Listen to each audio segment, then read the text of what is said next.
Assalamualaikum warahmatullahi wabarakatuh. Perkenalkan, nama saya Maratin Soleha. Tujuan saya membuat video ini adalah untuk memenuhi tugas saya sebagai mahasiswa Universitas Tadulako, Prodi Bimbingan dan Konseling, mata kuliah Praktikum Bimbingan dan Kelompok. Semoga video ini dapat bermanfaat bagi kita semua. Assalamualaikum warahmatullahi wabarakatuh. Waalaikumsalam warahmatullahi wabarakatuh. Sebelum kegiatan ini dimulai, saya ingin bertanya mengenai kabar dari para anggota kelompok. Apa kabar kalian semua? Baik. Selanjutnya, sebelum melanjut kegiatan selanjutnya, sebaiknya kita membaca doa terlebih dahulu agar kegiatan kita dapat berjalan dengan lancar. Baiklah, saya ingin yang memimpin doa adalah salah satu dari anggota kelompok. Apakah ada yang bersedia? Ya, Bu. Ya, baiklah. Sebelum memulai kegiatan pada siang ini, mari kita berdoa. Berdoa dimulai.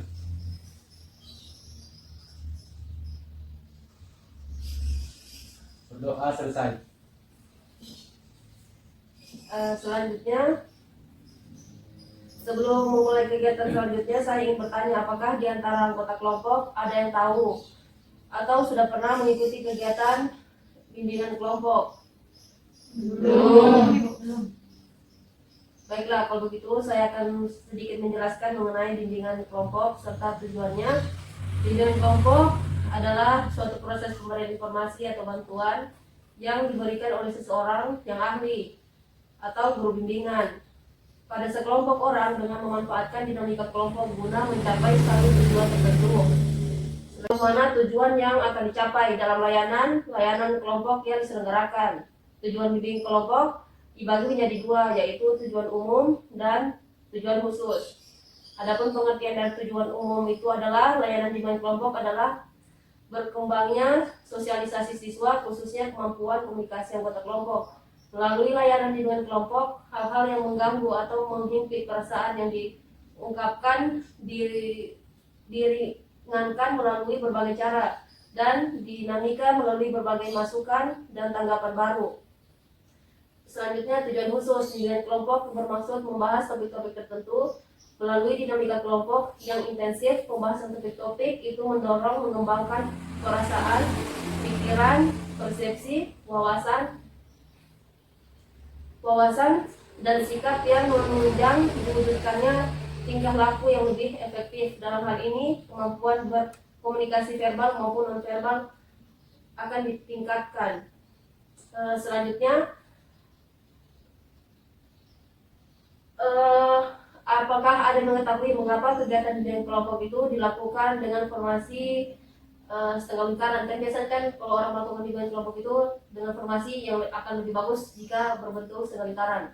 Apakah ada yang mengetahui mengapa harus berbentuk setengah lingkaran?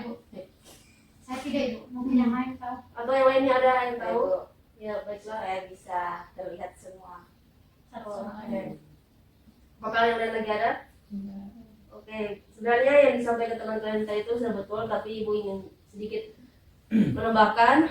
Konseling kelompok merupakan proses konseling yang dilakukan dengan banyak orang kan,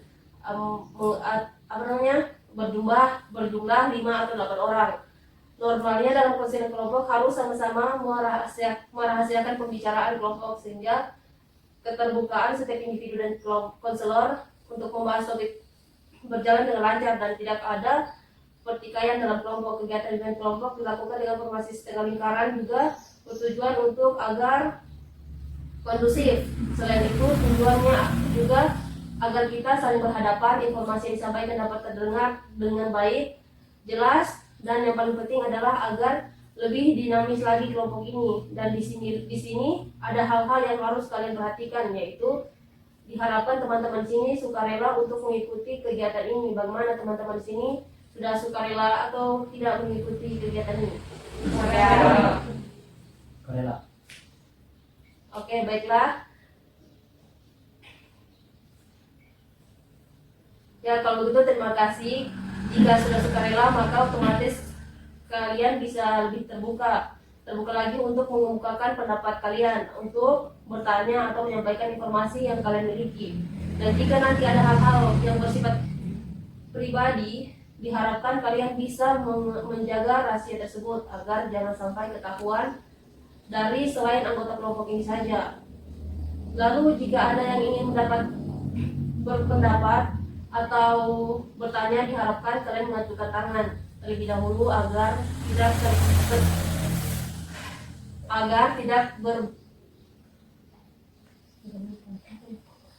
tidak berebutan dan tidak memotong pembicaraan teman yang sedang berbicara. Bagaimana, sudah dipahami? Kami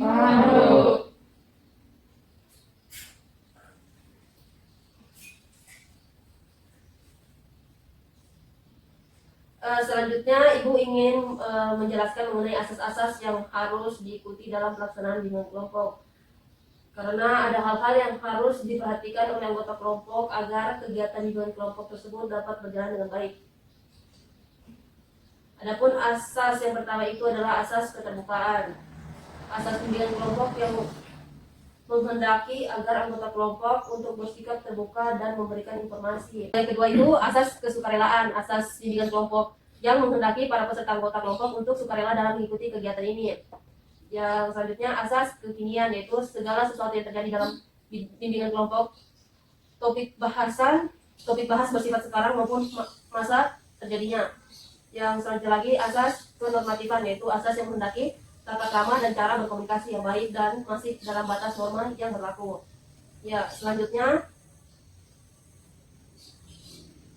saya mempersilakan, ya kan kalian sudah memahami kan tentang apa itu bimbingan kelompok, tujuannya dan asas-asasnya ya.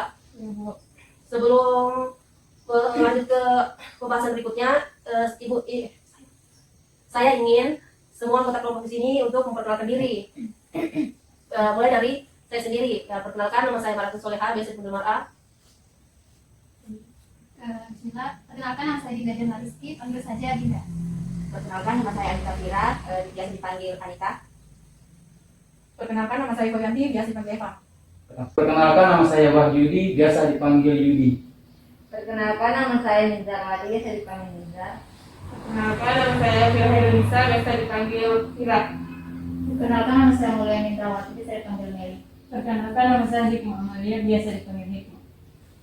Oke, baiklah. Sekarang kan kita semua sudah saling mengenal antara satu sama lain. Selanjutnya kita masuk pada pembahasan mengenai permasalahan yang akan kita bahas. Dan permasalahan yang saya bawakan ini adalah topik yang kita bahas adalah masalah yang masih sering terjadi di lingkungan kita, baik di dunia maya maupun dunia nyata. Hal ini sering sekali kita dapatkan. Apakah ada yang mengetahui kira-kira pembahasan tentang topik apa yang kita bahas hari ini? Belum tahu. Belum tahu. Baiklah, topik yang kita bahas saat ini adalah bullying. Saya ingin bertanya, apakah kalian menyetujui dengan topik yang saya berikan? Setuju. Oke.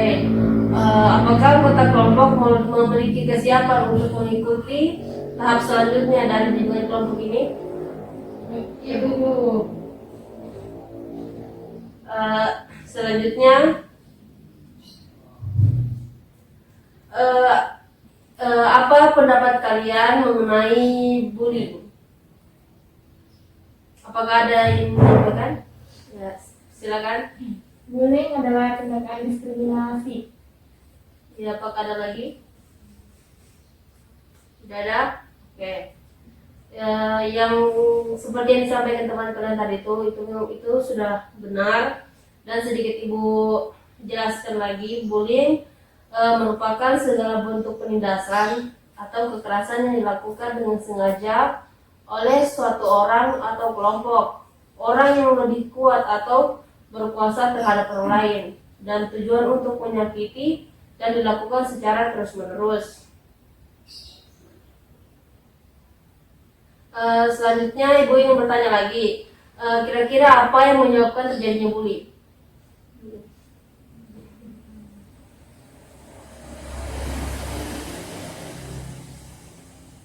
Apakah ada yang tahu? Oke. Ada banyak faktor yang menyebabkan bullying. Sebenarnya ada banyak faktor ya yang menyebabkan bullying pada anak. Salah satunya datang dari faktor keluarga. Anak yang tumbuh dengan dan berkembang di dalam keluarga yang kurang harmonis, orang tuanya yang terlalu emosional dan kurang perhatian,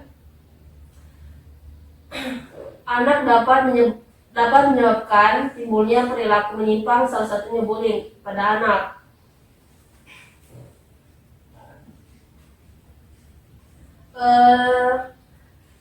Saya ingin bertanya, apakah salah satu dari kalian sini pernah mengalami yang namanya bullying? Ya, pernah. Oh, baguslah kalau begitu. Semoga kita terhindar dari yang namanya perilaku bullying ya.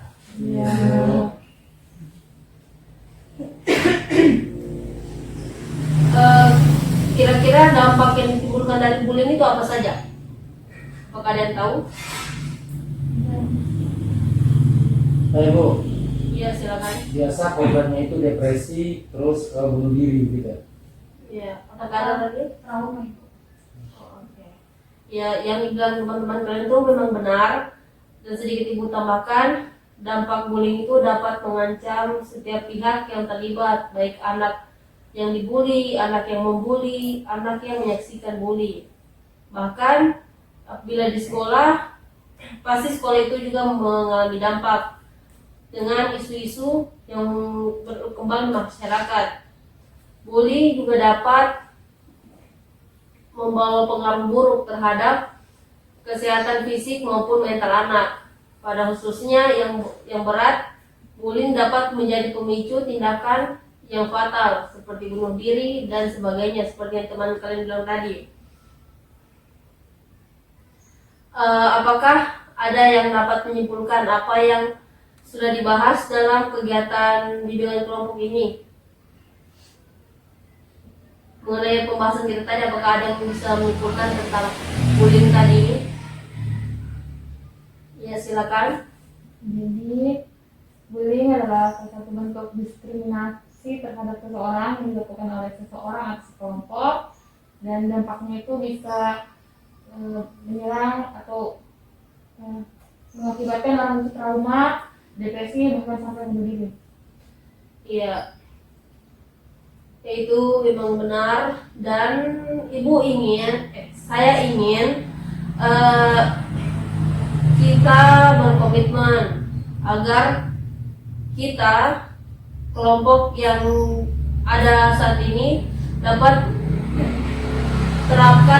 menerapkan ke dalam diri kita dan lingkungan kita masing-masing agar menghindari yang namanya bullying.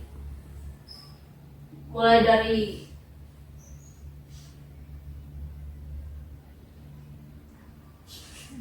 saya berkomitmen akan Saya berkomitmen tidak akan melakukan tindakan bullying. Saya berkomitmen tidak akan melakukan tindakan bullying. Saya berkomitmen tidak akan melakukan tindakan bullying. Saya berkomitmen tidak akan melakukan tindakan bullying. Saya berkomitmen tidak akan melakukan tindakan bullying. Saya berkomitmen tidak akan melakukan tindakan bullying. Saya berkomitmen tidak akan melakukan tindakan bullying. Saya berkomitmen tidak akan melakukan tindakan bullying. baiklah, kita kan sudah berkomitmen untuk tidak akan melakukan bullying. Karena perilaku bullying itu adalah perilaku yang tidak baik, dan itu kita tidak bisa mengubah pola pikir seseorang kan. Itu hanya kita bisa mulai dari kita sendiri, dari diri kita sendiri.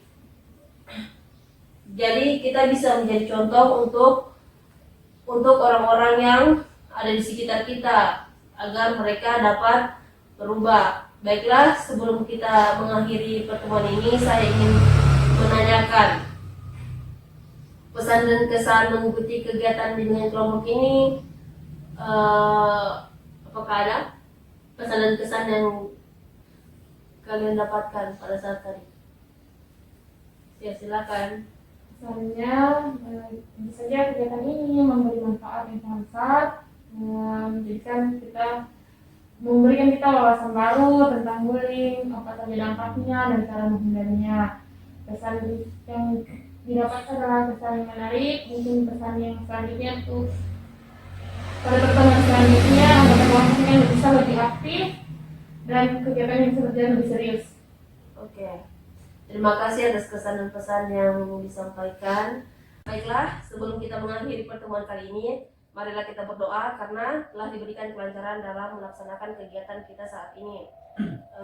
Sesuai dengan keyakinan kita masing-masing, berdoa dimulai.